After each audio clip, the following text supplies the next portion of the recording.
After the accident that left her husband in a miserable state, she didn't think twice before abandoning him to be with the neighbor. "You're no good to me anymore," were the last words he heard before being left alone. Months later, the doorbell rings. The police arrive with an envelope in hand and evidence so shocking it could turn the entire story upside down. What they revealed that night left everyone breathless. During the visit to the hospital room of a man disfigured in a car accident, his wife looks at him with an expression of absolute horror. And he retreats as if he were facing a monster. What she does next goes beyond any imaginable cruelty. Michael Torres, 42, opens his eyes slowly. The white light of the hospital invades his blurred vision. He blinks several times, trying to focus. How much time has passed? Days? Weeks? Your head is confused. The medications make everything seem distant and nebulous. He tries to move his arms. The pain is immediate, acute. Every muscle in your body screams in protest. A nurse walks into the room with that professional smile that doesn't reach her eyes. Michael has already learned to recognize this look. It is not pity. It's worse. It is the look of someone who sees someone who will never be the same again. "Good morning, Mr. Torres. How are you feeling?" Michael tries to answer, but his throat is dry. The words come out scratched. "Water." She brings a glass with a straw. He drinks slowly. Each sip is an effort. When he finishes, he finally asks what he has been avoiding since he woke up. "Mirror." "Can I see a mirror?" The nurse hesitates. She exchanges a quick glance with her colleague. "Mr. Torres, maybe it's better to wait. Please." There is despair in his voice. The nurse sighs and looks for a small mirror. She delivers carefully, as if she were delivering a sentence. Michael holds the mirror with trembling hands. Take a deep breath. But nothing could have prepared him. The man in the reflection is a stranger. Half of the face covered with deep red irregular scars. The skin twisted as if it had melted. The left eye slightly drooping. The mouth with a corner pulled down, giving him a permanent expression of sadness. Michael drops the mirror. His hands shake uncontrollably. "What happened to me?" "Mr. Torres, you were in a serious car accident." His vehicle overturned and caught fire. The firefighters managed to get him out in time, but you had second and third degree burns. The doctors did the best they could. It doesn't end. You don't have to. Michael closes his eyes. Tears flow, stinging as they touch the sensitive wounds. He feels as if his life is over. "My wife, Sarah, does she know?" "Yes, she was informed. In fact, it should arrive at any moment." Michael feels a glimmer of hope. Sarah, his wife of 15 years. The woman who promised to be by your side in health and in sickness. If anyone could look past the scars, it would be her. The minutes pass like hours. Every second is eternity. Finally, the door opens. Sarah walks in. She is different. Thinner, shorter hair, blue dress that Michael doesn't recognize. She stops at the door, eyes fixed on him. And then Michael sees the horror. Sarah's face contorts, eyes wide, mouth ajar. She puts her hand to her mouth, stifling a scream. He takes a step back instinctively, as if his body refuses to approach. "Sarah." Michael holds out his hand. His voice is weak, pleading. "Sarah, it's me. It's me, my love." But Sarah doesn't move. She is paralyzed, staring in horror and disgust. "Yes, it's disgusting. I know I'm different, but it's still me. Inside, nothing has changed. I still love you." "Oh, stop." Her voice is cold, sharp. It moves, but far away. To the farthest corner of the room. "Just stop." Michael's heart shatters. Sarah takes a deep breath, looks anywhere but him.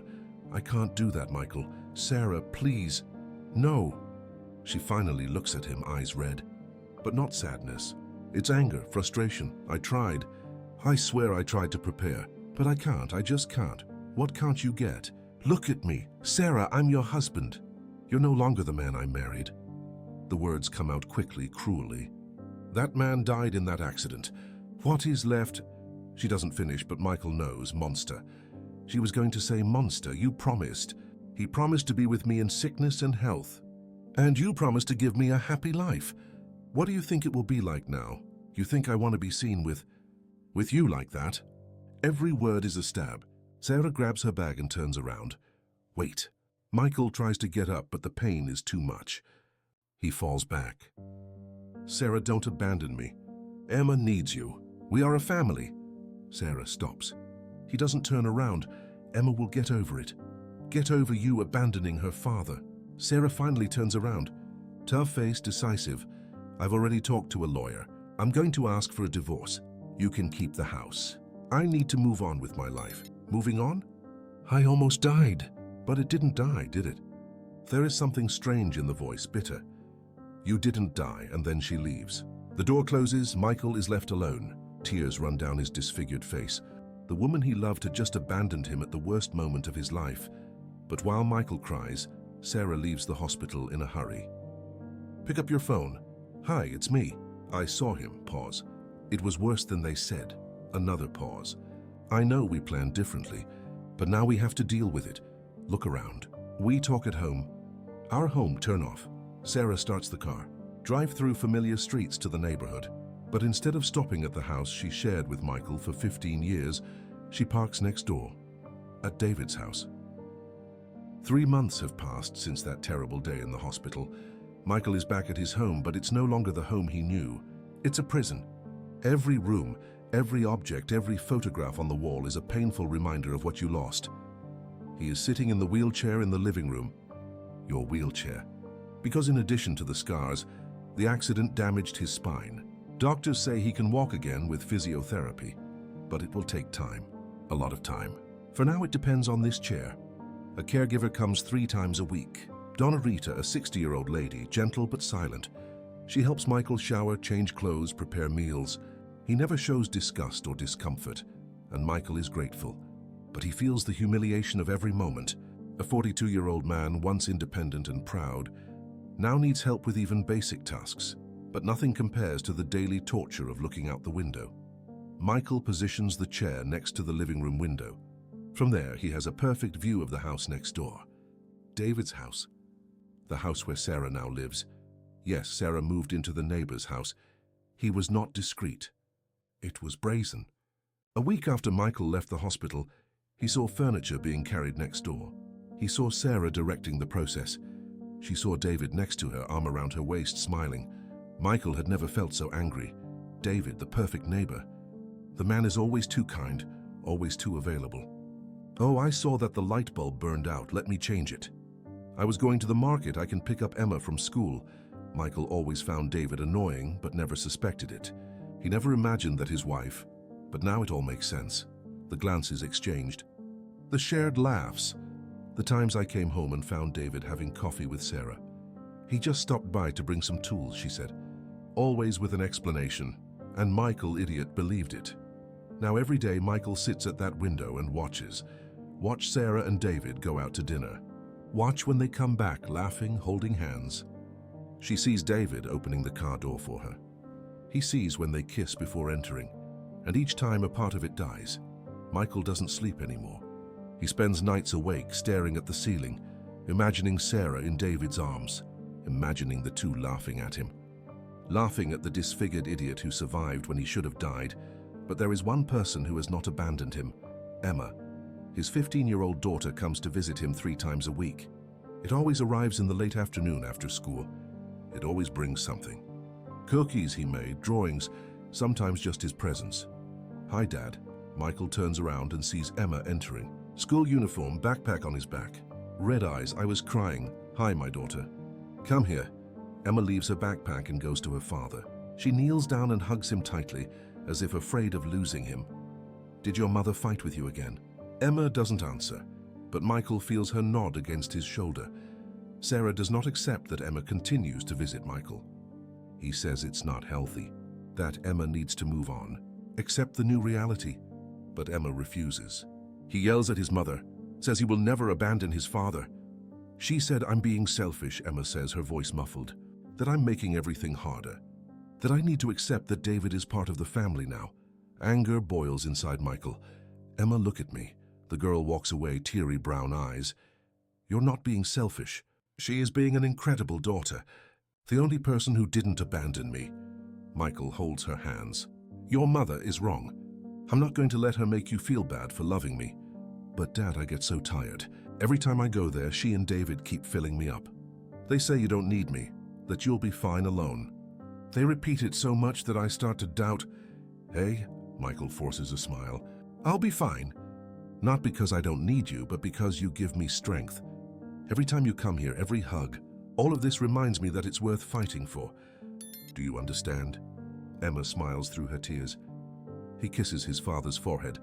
I'm going to make us some tea. Great. Emma goes to the kitchen. Michael hears the sound of her fiddling with the cupboards, filling the kettle. It's comforting. It makes the house feel less empty, but then laughter from outside interrupts. Michael looks out the window. He sees Sarah and David leaving the house, dressed elegantly. Sarah wears a red dress that Michael has never seen. She looks beautiful, radiant, happy. David opens the car door. She enters. They leave the garage and pass in front of Michael's house. For a second, Michael is sure. He saw Sarah look at the window where she is. He saw the smile on her face. She knows he's there. He knows that he sees everything. And he likes it. You want him to see it. He wants him to suffer. Emma comes back with 2 cups. He sees his father's expression and looks out the window. He sees the car driving away. Dad, don't stare. It only makes you suffer more. I know, daughter, but he can't stop. It's compulsion. Masochistic need to witness one's own humiliation. They drink tea in silence. Dad, do you still love Mommy? The question takes him by surprise. He is silent, thinking, I don't know anymore, Emma. I think a part still loves the woman she was. But the Sarah I met, it no longer exists. Or never existed. Emma nods, sad. They stay together until the sun goes down. Emma needs to get back before dark. Michael hugs her at the door reluctantly. I love you, my daughter. I love you too, Dad. Emma leaves. Michael sees her cross the garden and enter the house next door. Michael closes the door. He returns to the room. He positions himself again in the window. The house next door is dark. Sarah and David are still out. Michael picks up his phone. Open the photo gallery. He does this every night, knowing that it only gets worse. Sarah smiling on the beach. Little Emma on his shoulders. Sarah and Michael at the wedding, young, full of hope. Sarah pregnant, radiant. Memories that now seem like lies. Michael hangs up his phone. Look at your own reflection on the dark screen. Just the silhouette of a broken man. Why? Whispers to the void. Why did you do that, Sarah? There is no answer. Only silence and pain, and outside the moon illuminates 2 houses side by side. One full of life and betrayal, another full of pain and unanswered questions. Michael doesn't know it yet, but he'll soon have the answers, and these answers will destroy everything. But to fully understand what is happening, we need to go back in time. We need to understand who Michael was before the accident, and more importantly, we need to understand who Sarah was. 15 years ago, Michael and Sarah met at a mutual friends party. He was a newly graduated, hard-working, honest engineer with simple dreams of building a family and a stable life. Sarah was stunning. Blonde hair, charming smile, an energy that lit up any environment. Michael fell in love instantly. They dated for 2 years. They were magical years. Walks in the park, modest dinners full of laughter, plans for the future. Michael worked hard, saved every penny. He wanted to give Sarah the life she deserved. When he finally proposed to Sarah, he had gathered enough for a beautiful ring and a small apartment. It wasn't a luxury, but it was theirs. The wedding was simple but beautiful. Sarah was radiant in her white dress. Michael cried when he saw her walking towards him. He swore to love and protect her forever. And she swore the same. The first few years were happy. Michael was promoted several times. His salary increased. They were able to buy a bigger house in a better neighborhood. And then Emma was born. Emma's arrival changed everything. Michael became a devoted father. She woke up at dawn to calm the baby, changed diapers, gave her a bottle. He made a point of being present in every moment of his daughter's life. Sarah also seemed happy. She was a loving mother, at least for the first few years. But over time, Michael began to notice subtle changes. Sarah began to complain more. The house was not big enough. The car wasn't good enough. The holidays were not in interesting enough places. Nothing was ever enough. Michael worked harder and harder to try to satisfy her. I worked overtime, accepted extra projects. I wanted to give her everything she asked for. But the more he gave, the more she wanted. And then, 3 years ago, David moved in next door. David was everything Michael was not. Rich, charming, unoccupied. He had inherited a fortune from his father and did not need to work. He spent his days taking care of the perfect house, driving expensive cars, traveling when he felt like it. He was divorced, with no children. He always said that the marriage had not worked out because his ex-wife was too demanding. Michael should have noticed the warning sign, but he didn't. David quickly became the helpful neighbor, always available. Always with a smile, always offering help. "Michael, man, you work too hard. Let me give you some help here. I'll mow the lawn for you, it's no problem. Sarah, I saw you're having a hard time with that closet. Let me fix this for you quickly." Michael found David a bit invasive, but Sarah loved the attention. She began to spend more time with David. Cafes on the balcony. Long conversations about amenities. Laughter that Michael heard when he came home tired from work. "Are you jealous?" Sarah laughed when Michael suggested that perhaps David was spending too much time there. "Don't be ridiculous. He's just a friend." A helpful neighbor. Michael tried to believe it. He tried to ignore the voice in his head that said something was wrong. In the months before the accident, Sarah was strange, far, cold. She avoided Michael's touch.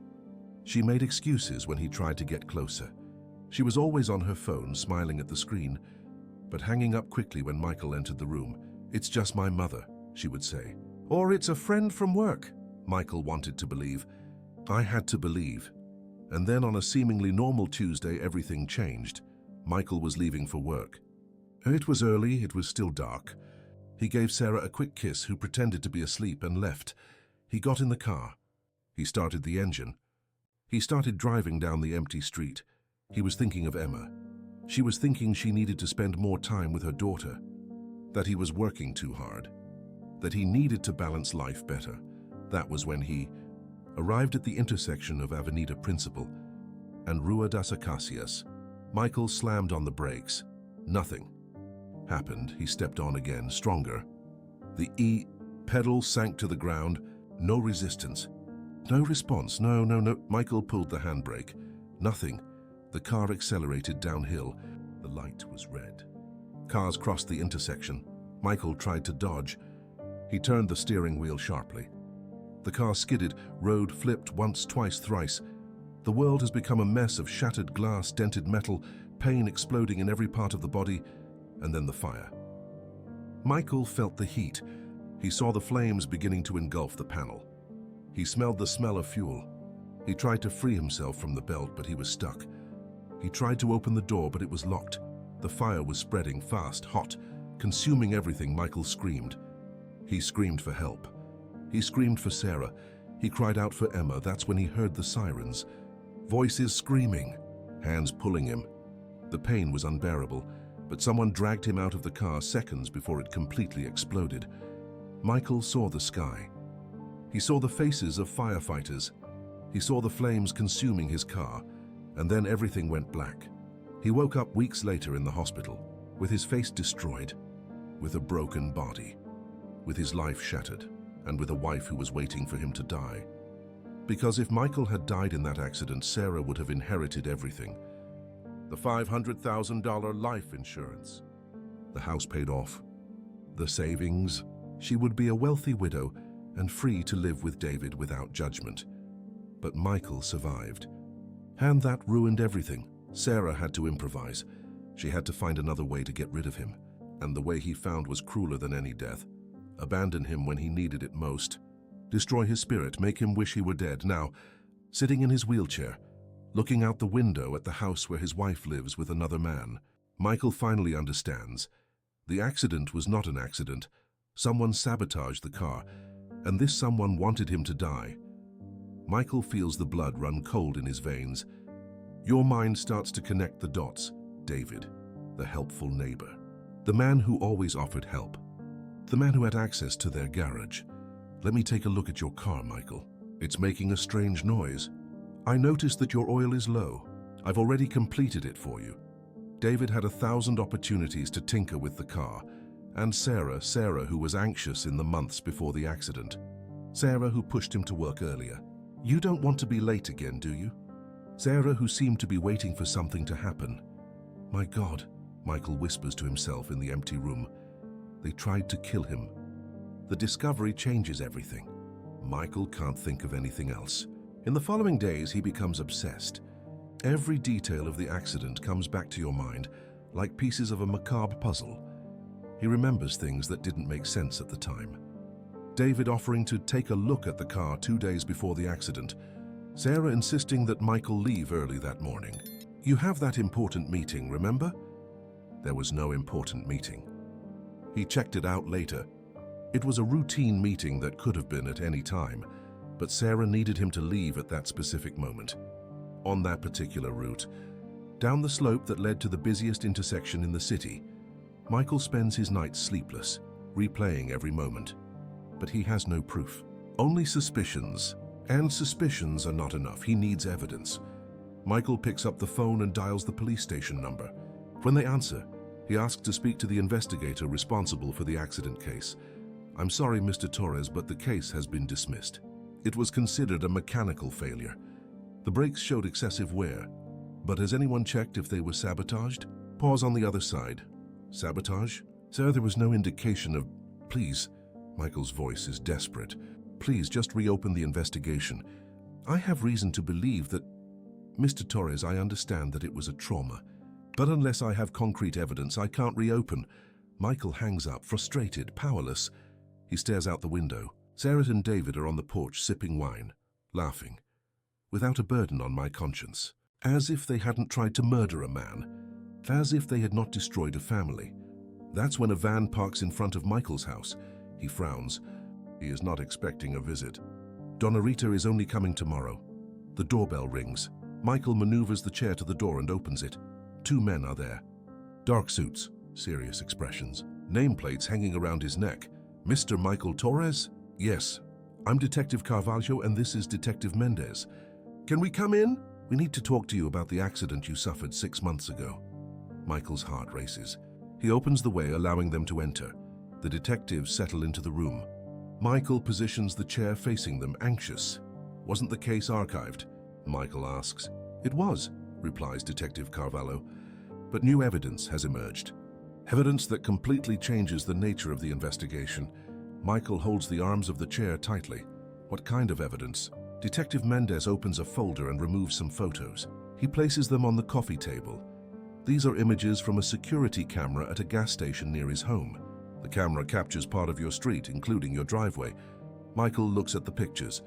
These are grainy images in black and white, but it is possible to see clearly. In the first photo, it is dated and timed. 2 days before the accident, 11:47 p.m., David is entering Michael's garage. Do you recognize this man? It's David, my neighbor. Correct. David Morrison. He lives next door. The detective shows the next photo. 11:52 p.m. David is still in the garage. He stayed there for approximately 15 minutes. When it came out, the detective shows the next image. David carrying a small toolbox. He took it.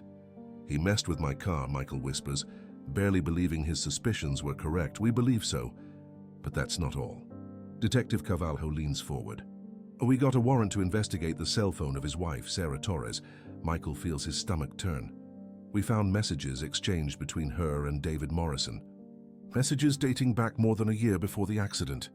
The detective hands the phone to Michael. The messages are open on the screen. Michael reads it. Every word is a stab. Sarah, I can't take it anymore. I want to be with you, David. Me too, my love. But we need to be patient. Sarah, he's never going to give me a divorce. You know what he looks like. You'll want to keep everything, David. So we don't ask for a divorce. Sarah, what do you mean? David, you know what I mean. Michael rolls down. The messages continue. More explicit, more sinister. Sarah, are you serious? David, totally. He needs to get out of the way, Sarah. And how? David, leave it to me. I know how to solve this. It will seem like an accident. No one will suspect it. Sarah, what if it goes wrong? David, it won't work. Trust me, the messages continue for weeks. Planning, calculating, waiting for the right moment. And then, on the morning of the accident, Sarah. Today, David, today, make him leave early. The earlier, the fewer cars on the street. But it has to be at the right time for the intersection to be busy. Sarah, I'm afraid, David, everything will be fine. Tomorrow you'll be a rich widow. And we will be able to stay together without hiding. Michael drops the phone, hands shaking. Tears run down his disfigured face. They planned everything. Yes, Mr. Torres, it was premeditation. Attempted murder. Conspiracy for assassination. Michael looks out the window. Sarah and David are still on the porch, unrelated, unaware that justice is about to knock on their door. What happens now? Michael asks, voice breaking. Now we have arrested them. We have enough evidence. Arrest warrants have already been issued. Detective Carvalho stands up. Mr. Torres, I know it was a traumatic process, but justice will be done. They will pay for what they did. The detectives leave Michael's house and walk straight to the house next door. Michael watches from the window, his heart beating fast. The detectives ring the doorbell. David opens the door, a smile on his face that immediately breaks when he sees the policeman. Michael can't hear what they say, but he sees the exact moment when David is informed. His face pales. He tries to close the door, but the detectives are quick. Sarah appears behind David. She sees the cops. Look at the handcuffs. And then his eyes turn to the window where Michael is. Their gazes meet. Sarah understands immediately. He knows they found out. Michael sees the panic on her face. Watch when she tries to run, but detectives are faster. They hold it. They put on the handcuffs. Sarah screams. Strife, David too. But it is useless.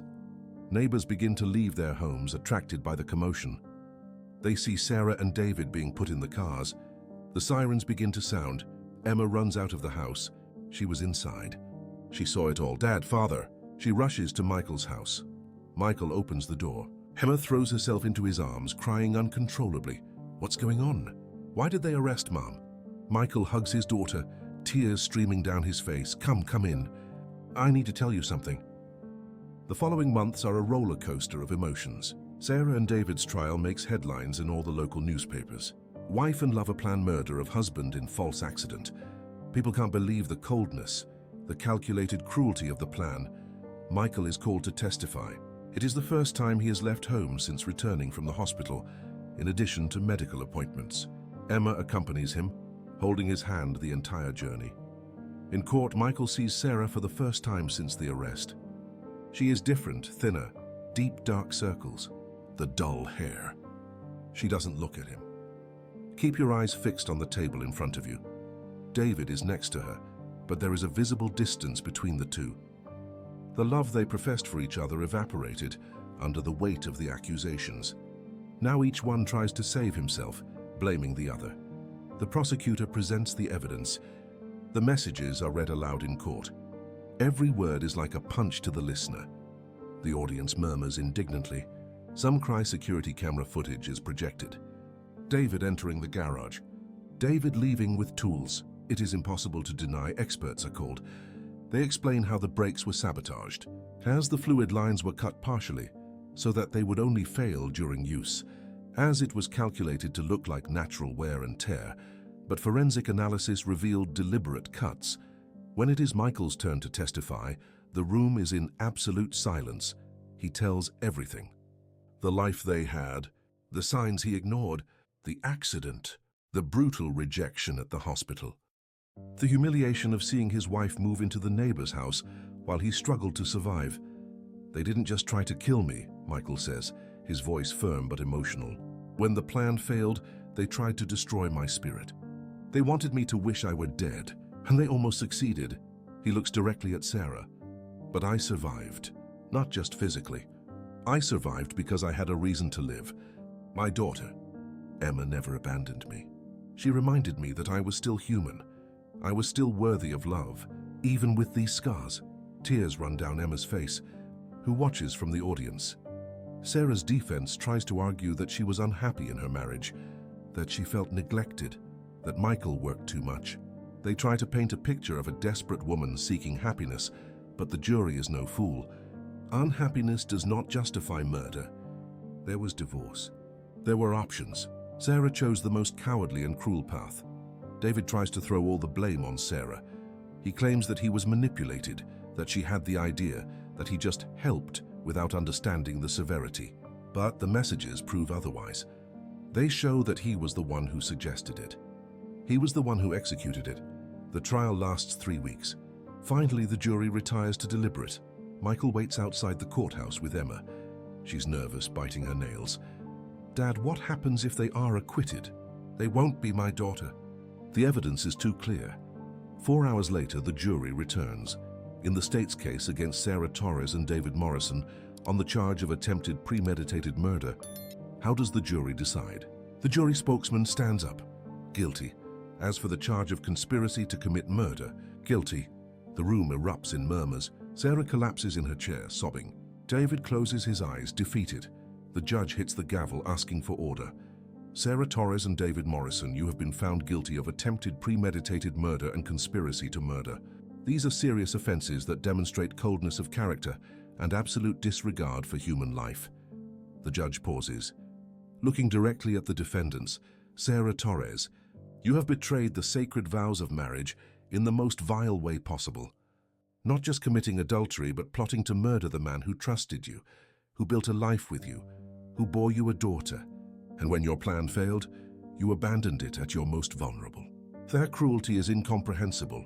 Sarah cries copiously, but there is no regret in her tears, just self-pity. David Morrison, you seduced a married woman and convinced her to participate in a plot to murder her husband. You sabotaged the victim's vehicle, putting them at mortal risk. You are equally responsible for this heinous crime. The judge announces the sentence. Sarah Torres, I sentence you to 25 years in prison without the possibility of parole for the first 15 years. Sarah screams. No, please. My daughter. My daughter needs me. Emma is crying in Michael's arms, but it's not tears of compassion. They are tears of anger and disappointment. David Morrison, I sentence you to 30 years in prison without the possibility of parole for the first 20 years. David lowers his head. It does not react. The officers take the two handcuffed. Sarah tries to look at Emma one last time, but Emma looks away. Outside the courthouse, journalists surround Michael. Mr. Torres, how do you feel about the verdict? Michael stops, thinks carefully before answering. I feel relieved. Not happy because it doesn't bring back the years I lost. It doesn't erase the trauma. But I feel relieved because justice has been done. Because they won't be able to do that to anyone else. What about your relationship with your daughter? Michael looks at Emma and smiles. My daughter is the reason why I'm still here. She is my strength, my light. And together we will rebuild our lives. 2 years pass. Michael underwent 7 reconstructive surgeries. The scars are still there, they always will be, but they are less severe. He learned to live with them. He learned that they do not define who he is.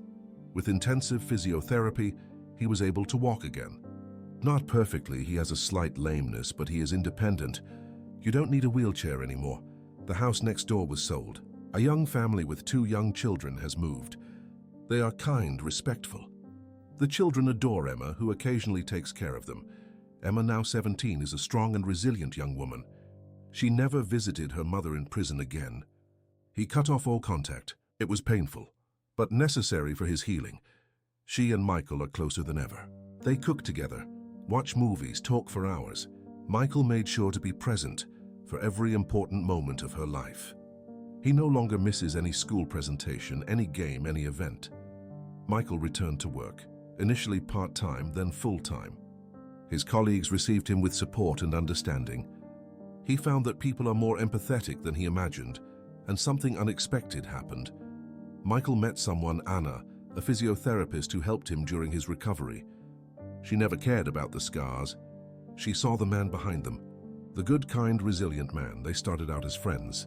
Coffees after the sessions, conversations that went on for hours, shared laughter, and gradually it turned into something more. Emma loves Anna. Finally, someone who sees you the way I do, Dad. Michael never thought he would be able to trust anyone again. But Anna has proved day after day that she deserves this trust. On a Saturday night, Michael and Emma are in the living room. They are packing boxes. Are you sure about that, Dad? Emma asks. Absolute. It's about time. This house has too many memories. Good and bad. We need a new beginning. Where are we going? I found a place on the other side of the city. A smaller house, but with a beautiful garden. You'll have your own room, much bigger. And it has space for an office where I can work from home. Emma smiles. Okay, it looks perfect. It's a new beginning, my daughter. For both of us. They continue to pack in comfortable silence. Dad? Yes? I'm proud of you. The way you overcame everything. The way you never gave up. Michael stops what he is doing and hugs his daughter. And I'm proud of you. You are the most amazing person I know. And I know your mom doesn't deserve you, but I want you to know. If you ever want to have contact with her, I'll understand. I'll never stop you. Emma thinks for a moment. Maybe one day, but not now. Now I just want to focus on us, to build a good life. So that's what we're going to do. 3 months later, Michael is in the garden of the new house. It's a sunny Saturday morning. He is planting roses with Anna by his side. Emma is indoors studying for her final exams. Michael looks around. The new house is cozy, full of light, full of possibilities. He thinks about everything he went through, the pain, the betrayal, the humiliation, but he also thinks about the strength he has discovered within himself. In resilience, in the ability to forgive, not Sarah and David, but himself for not having seen the signs before. He learned that scars, whether physical or emotional, don't define you. What defines you is how you choose to live after them. Anna touches his arm gently. What are you thinking? Michael smiles. A genuine smile that lights up your face, scars and all. I'm thinking that life is strange. Sometimes it knocks you down in a way that you think you'll never get up. But if you have the right people on your side, if you have a reason to fight, you discover that you are stronger than you imagined. Anna kisses her cheek. You're the strongest man I know. Emma appears at the door. Dad, Anna, lunch is ready. They enter together. The house is full of laughter, warmth, love, and in that moment Michael understands. Sarah and David took a lot from him. His appearance, years of his life, his innocence. But they did not take away what really matters. They did not take away his capacity to love. They did not take away his humanity. They didn't take away his daughter. They tried to destroy it, but he survived. And it didn't just survive, he won. Because while they rot in prison cells, carrying the weight of their guilt and betrayal, Michael is living, really living, with people who love him for who he is, not for what he looks like, with an extraordinary daughter by his side, with a future full of hope. Justice prevailed. And Michael, against all odds, found his peace. And if you've made it this far in this story, leave your like, subscribe to the channel and activate the bell, because I have many more exciting stories of overcoming and justice to tell you. Comment below, would you be able to forgive such a betrayal? See you in the next video.